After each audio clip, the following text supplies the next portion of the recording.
God morgon och hjärtligt välkomna ska ni vara till Morgon-TV Hälsa. Idag på morgon när jag kom hit till arbetsplatsen så möttes jag av en ganska fascinerande syn. Ute på gården fanns nämligen en tunna med 0-gradigt vatten och i den satt du, Tor Harald Haugland, i Norge även kallad Vanneberg. Vanneberg, ja.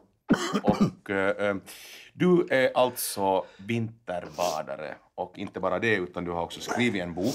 Jag har gjort det, ja. Och du är här i Helsingfors för att föreläsa. Ja, ja. Berätta nu för oss alla, vilken är den största fördelen med att vinterbada?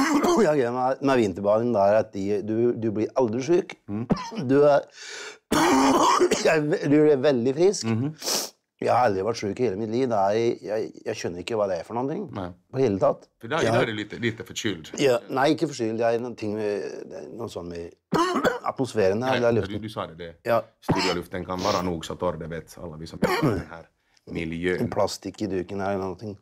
Att vinterbadande ger ett lyckligt liv med god hälsa, det blir klart när man läser din bok. Jag må hålla handen, jag må dra trosbekännelsen.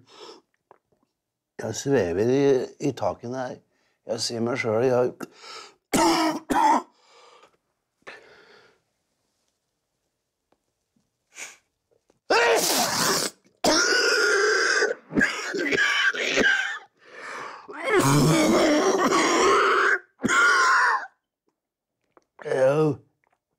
Oh. Here we go.